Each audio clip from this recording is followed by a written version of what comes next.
really be honest, I'm the most active guy in the division, and I'm the champion. In my last 4 fights, 3 of them KOs. And so these guys are just kind of sitting around and waiting for me to pick them just for them, they can get a payday. I think it's time for them to show me something, get me motivated again. Because at the end of the day, like, I want to stay busy. I definitely want to stay busy, and I could fight 2 more times this year. Absolutely. Like I said earlier, I'm starting to get a little itchy. I'll see how I do when I wake up tomorrow. I might have to work out. I might have to break a sweat. And if that's the case, then and my manager might be getting a call from me soon. So I could fight 2 more times this year. But these guys, none of these guys have showed me anything. These guys are just basically sitting around waiting for me to call their number and do what I've done to them already.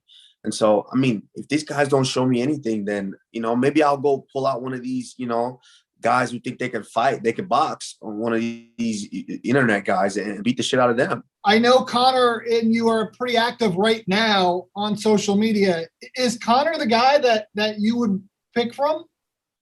No, at the end of the day, Conor hasn't shown me anything either. He's fought once in the last year and a half.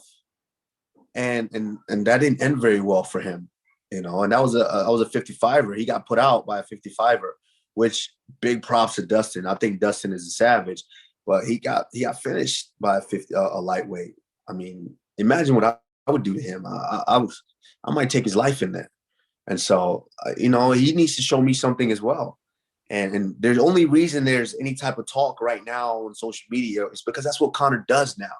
Conor and his little posse, they're the king of clout chasers. So as soon as someone does something that's incredible, that they know that their light is starting to dwindle and someone is elevating, they try to attack on social media just to get a creative buzz, something talking. But Conor knows he doesn't want to fight me. I'm not going to waste my time with him, And right now, these internet guys are making more noise than the guys in my division. What's your take on Jake Paul showing up and the whole thing that went down with him in DC? And I don't know if you saw, but today DC came out and said he would fight him MMA. He'll go to 205, and if he wants to fight, he wants to hurt him in the octagon. It was great. I think it was great for it's great for Jake Paul, because now we're having to sit here and have another conversation about him. So it's great. What he's doing is working. But at the end of the day, yeah, with DC, that's DC. DC definitely loves the ESPN job. That's why he didn't smack him, because if he didn't care about that job, he would have slapped him. That's at the end of the day, that's Daniel Cormier, one of the best to do this. And Jake Paul needs to put some respect on his name when he even speaks about DC. They're not even in the same realm. And so that's not even something that I would entertain. I wouldn't even allow DC to entertain that.